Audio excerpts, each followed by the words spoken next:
రక్షకుడును మన ప్రభునైన యేసుక్రీస్తు నామములో మీ అందరికీ హృదయపూర్వక వందనములు. ఈరోజు దేవుని వాగ్దానము సామెతల గ్రంథము 17వ అధ్యాయము 9వ వచనము.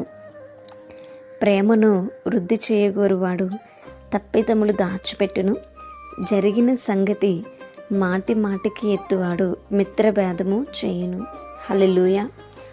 మరి ఇక్కడ మనకి దేవుడు చాలా చక్కని మాటలు తెలియచేస్తున్నారు కదండి. మరి ఎవరైతే ఒక వ్యక్తిని ప్రేమిస్తూ ఉంటారో మరి వారు ఎన్ని తప్పులు చేసినప్పటికీ కూడా ఆ తప్పుల కోసం పదే పదే మాట్లాడరు. ఆ తప్పిదాన్ని వారు దాచిపెట్టేటువంటి వారుగా ఉంటారు. అప్పుడు వారి మధ్య ప్రేమ అనేది ఇంకా పెరుగుతూ ఉంటుంది కదా. మరి ఎవరైతే మనల్ని ప్రేమిస్తారో మనం చేసినటువంటి తప్పులను వారు దాచిపెట్టడానికి ప్రయత్నిస్తారు, కానీ ఆ తప్పులను అందరికీ చెప్పాలని ప్రయత్నించరు. మరి మన దేవుడు కూడా అంతే. హల్లెలూయా కదా. మరి ఎందుకు అనంటే ఆయన మనము అనేకమైనటువంటి దోషములు చేసినటువంటి వారము, మనము అనేకమైనటువంటి పాపములను చేసినటువంటి వారము. ఈ పాపములను కోసం ఆయన అనేక మందికి తెలియచేయడం లేదు, కానీ పలానా అమ్మాయి లేదా పలానా అబ్బాయి ఎన్ని పాపములు చేశాడని అందరికీ తెలియచేయట్లేదు కదా. మరి ఆయన ఏం చేస్తున్నాడు? ఆ దోషములను, ఆ పాపములను తన ప్రేమతో ఆయన కప్పుతూ ఉన్నాడు కనుక ఈరోజు మనం ఇంకాను కూడా సజీవి లెక్కలో ఉంటూ మరి అనేక మందికి మనం పాపములు మరి చేయలేదు అన్నట్టుగా మనం కనిపిస్తున్నాం కదండి. అదే కనుక దేవుడు వీళ్ళు పాపులు, వీళ్ళు దోషం చేసినటువంటి వారు అని ఇతరులకి కనుక మన కోసం తెలియచేశాడు అంటే మరి మనం ఎంతో బాధపడుతూ ఉంటాం.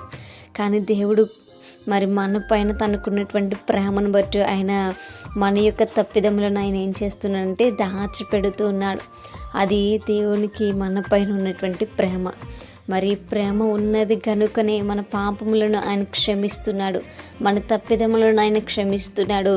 మరి మనల్ని నీతిమంతులుగా ఆయన తీర్చేటువంటి వాడిగా ఉన్నాడు. మరి ఈ విషయమును మనం జ్ఞాపకం చేసుకోవాలి. మరి ఎవరైతే జరిగినటువంటి సంగతిని మాటకి ఎత్తుతూ ఉంటారో మరి వారు ఖచ్చితంగా ఏం కలిగజేస్తారంటే భేదాలను కలిగజేస్తారు కదా. మరి మన స్నేహితులను ఎవరైనా సరే మనం ఒకసారి తప్పు చేసాము అని అంటే పదే పదే ఆ తప్పును కోసం మాట్లాడుతున్నారనుకోండి, మరి వారికి మనకి మధ్య ఏమొస్తుంది? భేదాలు వస్తాయి కదా, మరి ఎడబాటు వస్తుంది. మరి దేవుడైతే అలాంటి వాడు కాదు. మరి మనము చేసినటువంటి తప్పుదాల్ని పదే పదే ఆయన జ్ఞాపకం చేస్తూ పదే పదే నువ్వు పాపివి, పదే పదే నువ్వు దోషం చేసావు, పదే పదే నువ్వు అలాంటి వాడివి, నువ్వు ఇలాంటి దానివి అని చెప్పి ఆయన మనకి జ్ఞాపకం చేసేటువంటి దేవుడు కాదు. ఒకసారి మనం మరి క్షమాపణ అడిగి మనము విడిచిపెట్టినట్టయితే ఆయన కూడా వాటిని మరి జ్ఞాపకం చేసుకోకుండా వెనకకి వాటిని త్రోసివేసేటువంటి దేవుడు. ఎందుకు అనంటే ఆయనకు మనతో భేదం పెట్టుకోవాలనేటువంటి కోరిక లేదు కనుక, ఆయన కేవలం మనల్ని ప్రేమిస్తున్నాడు కనుక. మరి మనము కూడా మరి మన స్నేహితులు కానీ, మన బంధుమిత్రులు కానీ, మన కుటుంబ సభ్యులు కానీ చేసినటువంటి తప్పుని మరి వారు క్షమాపణ అడిగినప్పుడు మనం ఖచ్చితంగా వాటిని క్షమించి వదిలివేసేటువంటి వారము ఉండాలి. కానీ మాటికి దానిని మనం జ్ఞాపకం చేసుకుని మరి మనకి వారికి మధ్య భేదములు కలుగజేసుకునేటువంటి వారముగా ఉండకూడదు. మనం వారిని ప్రేమించేటువంటి వారముగా ఉంటే మనము పదే పదే వారి తప్పిదములు ఎత్తి చూపేటువంటి వారముగా ఉండం. అటువంటి కృప దేవుడు మనందరికీ కూడా అనుగ్రహించునుగాక.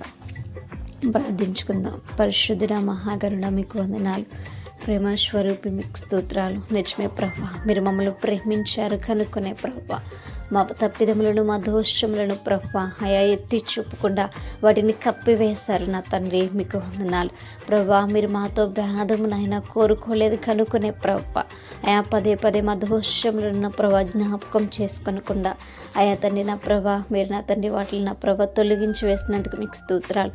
మేము కూడా అటువంటి మనస్సును కలిగి ఉన్నట్టుకుని సహాయం దయచేయమని నిరంతరం నా తండ్రి మీరే మాకు తోడుగా ఉండమని, మీ జ్ఞానం ఇచ్చి నడిపించమని ప్రార్థన దయచేసి మీ పాదసాన్ని చేర్చుకోమని యేసయ్య పరిశుద్ధ నామములో అతి మిక్కిలిగా బ్రతిమలాడి వేడుకొని పొంది ఉంటున్నాము మా ప్రియ పరలోకపు మా కన్న తండ్రి.